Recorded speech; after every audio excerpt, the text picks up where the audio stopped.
कि ये आप क्या किसी एक सियासी जमात के साथ मंसूब कर रहे हैं? क्या आप भी पाकिस्तान तहरीक इंसाफ के साथ इसको मंसूब कर रहे हैं?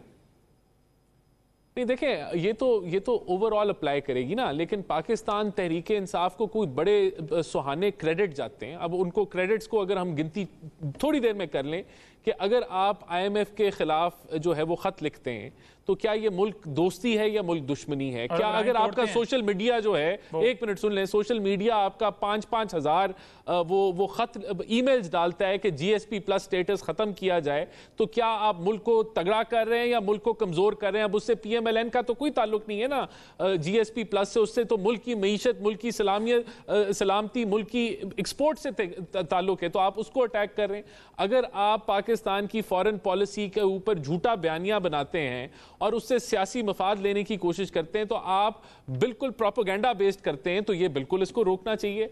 अगर हकायक पे मबनी आप देखें, आप कहते हैं कि मुझे कोई मारने लगा है और मेरे पास वीडियो मैंने बना ली है, रिकॉर्ड करा दी, और मैं वो वीडियो तब रिलीज होगी अगर मुझे कोई मार दे, और ये सारा प्रोपेगेंडा आप इस हद तक सियासत को ले जाते हैं, तो ये बिल्कुल इसके ऊपर हकायक के ऊपर मबनी राना साहब मुझे इजाजत दीजिएगा कि जिसके मुझे सर इजाजत दीजिएगा। देखिए, मारने की जहां तक आपने बात की, इमरान खान साहब के ऊपर हमला हुआ वजीराबाद के अंदर, सबने देखा, सबने कंडेम किया। इसमें कोई नहीं कंडेम सर, कंडेम की बात नहीं कर रहा। बंदा पकड़ा गया यार, सर फैक्चुअल है ना, ओ बंदा गिरफ्तार हो गया यार, बंदा गिरफ्तार हो गया। अब आप कहें कि बंदा जो मिल गया उसको नहीं मैंने मानना, मैंने ABCDEFG को मैंने गिरफ्तार करना है। नहीं, वो तो आपकी हुकूमत थी पंजाब की भाईजान, आपकी पंजाब का चीफ मिनिस्टर आपका था, आप तो तब भी मेडिकल नहीं करा सके, आप तो मेडिकल नहीं करा सके कि वो झूठ साबित हो जाना था कि गोली भी नहीं लगी थी। आपको चाहिए था, आप मेडिकल नहीं कराया आपने, प्राइवेट कोई मेडिकल प्राइवेट अस्पताल से नहीं होता, मेडिकल हुकूमती जो आपकी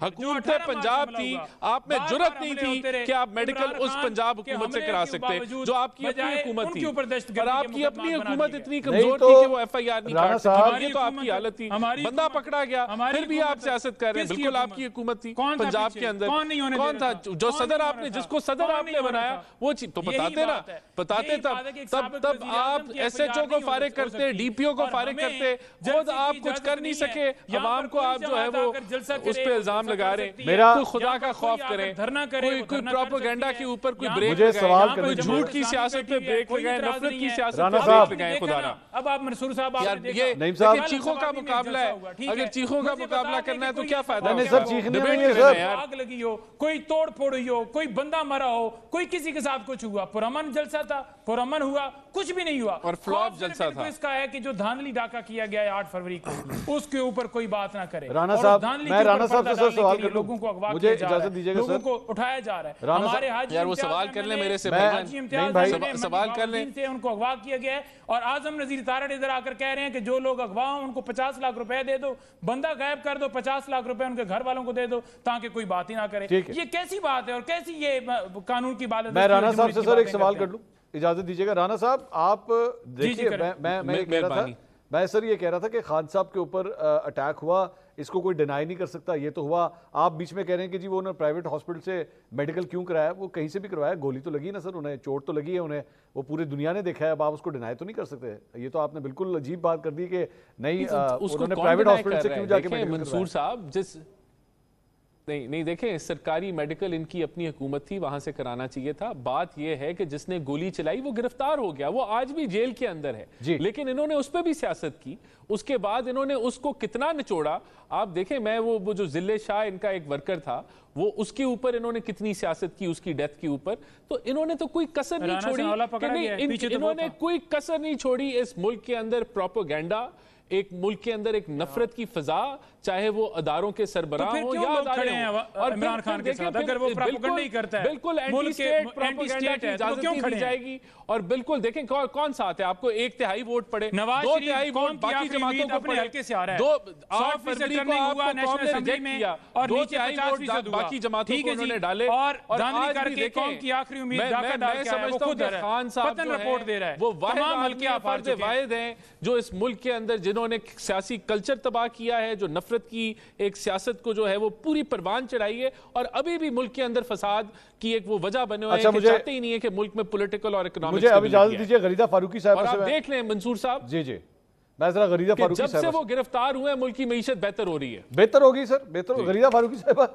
ये वाकई इमरान खान साहब की गिरफ्तारी को 1 साल हो गया, मईशत बेहतर हो रही है या मईशत खराब हो रही है?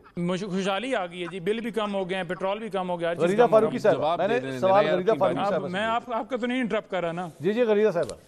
नहीं, नईम साहब ने बहुत एतराजात उठाए थे जब इनकी टर्न पर। मैंने सिर्फ एक अपने आप को डिफेंड करने के लिए एक कमेंट किया था। तो अब नईम साहब से रिक्वेस्ट है कि जब मैं बात कर रही हूँ तो दरम्यान में इंटरप्ट ना करें, मुझे जवाब अपना देने थे। जब मंसूर खान साहब आपके हवाले करेंगे फिर नईम साहब जवाब दे दीजिएगा। किसी की गिरफ्तारी, मैं नहीं समझती कि किसी की भी सियासी गिरफ्तारी या गैर सियासी गिरफ्तारी से पाकिस्तान की मईशत पे कोई असर पड़ता है, लेकिन हाँ, सूरत हाल इस हद तक जरूर बेहतर हुई है कि जब इमरान खान आजाद थे तो उस वक्त जो यहाँ पर हंगाम बरपा था, जो यहाँ पे हुलगपाड़ा बरपा था पाकिस्तान की मुआशरे के अंदर, सोशल मीडिया उसका एक आईना था, उसका एक मिरर था। किस किस्म की गालन गलोच नहीं हो रही थी, उसमें फर्क जरूर पैदा हुआ है, नंबर 1। लेकिन सबसे बड़ा फर्क तो आपको पाकिस्तान तहरीक इंसाफ के अपने अंदर नजर आएगा। पार्टी के अंदर जूतियों में दाल बट रही है। अब नईम साहब इस पे एतराज करेंगे कि जी आप सिर्फ पाकिस्तान तहरीक इंसाफ पे एतराज क्यों करते हैं या उन पे तनकीद क्यों करते हैं तमाम सहाफी।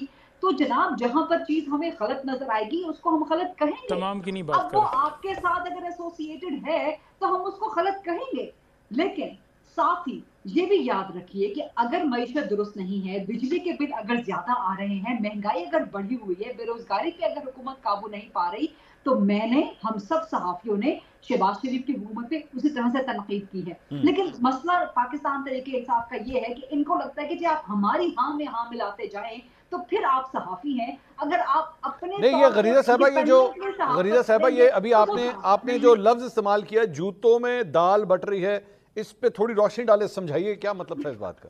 अच्छा मंसूर खान साहब, अब आप यहाँ पर वो कहते हैं ना शरारत करना आपकी आदत है, आप बड़े शरारती हैं। अच्छा जी, तो मैं शरारत करना आप छोड़ दीजिए ना। आप, मेरा ख्याल है कि इतनी मैं बिगड़ा हुआ बच्चा हूँ। अब मैं यहाँ पर कुछ कहना जरूर चाहती थी, लेकिन वो नईम साहब फिर माइंड कर जाएंगे, पाकिस्तान तहरीक इंसाफ फिर माइंड कर जाएगी, लेकिन महाराज छोड़िए उस बात को। तो पाकिस्तान तहरीक इंसाफ का आप इस वक्त हाल देख लीजिए ना। मिसाल के तौर पे शेर हसन मरवत का मामला ले लें, एक नोटिफिकेशन जारी होता है कि हमने उनको पार्टी से निकाल दिया। बैरिस्टर गौहर जो कि चेयरमैन है वो कहते हैं मुझे तो पता ही नहीं है इस मामले का। बाकी मामला पे आप देख लीजिए। लेकिन नईम साहब से ना गरीदा साहबा, मैं वैसे ही शेयर कर रहा हूं कि जिस दिन ये नोटिफिकेशन आया था, नईम साहब आपको याद है मैंने रात को आपसे बात हुई थी, उसी दिन जैसी नोटिफिकेशन आया था, मेरे ख्याल में अगले आधे घंटे में मेरी आपसे बात हुई थी। मैंने इनसे पूछा था, मैंने नईम साहब से उस रात को पूछा, मैंने कहा जी ऑथेंटिक है ये या जाली है? तो मुझे नईम साहब ने कंफर्म किया। ये अच्छा हो गया आपने ये बात की, नईम साहब बैठे हुए हैं, ये इन्होंने मुझे कंफर्म किया कि वो ऑथेंटिक है। नईम साहब, लेकिन चेयरमैन क्यों कहते हैं सर, चेयरमैन बैरिस्टर गौहर क्यों कहते हैं कि ये जाली है? ये वाकई पार्टी किस तरह चल रही है? चेयरमैन आपका कहता है जाली है, आप कहते हैं ऑथेंटिक है, ये क्या मामला है सर? ये नहीं, देखें वो इस सेंस के अंदर बात करते हैं कि एक कमेटी बनाई गई थी 4 रुकनी, जिसमें रऊफ हसन साहब भी थे और उस वक्त वो जेल में थे। 3 रुकनी कमेटी ने फैसला किया और उन्होंने जो है वो उसके ऊपर उनको टर्मिनेट किया। तो गौर साहब को जब टर्मिनेशन करनी थी, क्योंकि रात के टाइम ये नोटिफिकेशन आया तो उन्हें उस वक्त कोई नहीं इतला दी कि टर्मिनेशन से पहले, तो वो उन्होंने कहा कि ये जल्दबाजी में या इसमें मजीद कंसल्ट करके खान साहब के साथ बातचीत करके तो इस मामले को सुलझाने की तरफ जाया जाए, ताकि मामला आगे जो हैं जो इंटरनल हैं वो इंटरनल बिगड़े नहीं। और उस सेंस के अंदर उन्होंने बात की थी। ओवरऑल जो नोटिफिकेशन मुझे क्लियर कर दें, क्योंकि जाहिर बात है लोग आपको देख रहे हैं टीवी पे। नईम साहब आपको लोग टीवी पे देख रहे हैं, बराए मेहरबानी उनको एक मिनट सुन लीजिएगा, बराए मेहरबानी उनको अभी से बता दीजिए क्या वो एक और यूटर्न के लिए तैयार हो जाएं या ना हो? कौन जी? लोग शेर अब्दुल मरवत के हवाले से कहीं आप लोग आगे चल के यूटर्न तो नहीं लेने लगे? बिल्कुल तैयार हो यूटर्न के लिए। यूटर्न तो सबसे बड़ा जो है वो नवाज शरीफ साहब ने लिया, हर वक्त जो कहते थे जमहूरियत की बातें करते थे, वोट को इज्जत दो, वोट को इज्जत दो, फिर यूं करके बूट पकड़ लिया। हर वक्त तैयार होना चाहिए। यूटर्न तो उन्होंने लिया, तो इन्होंने कहा था कि और हमें ये कहना कि हम दहशतगर्द हैं, फिर जानवर न्यूट्रल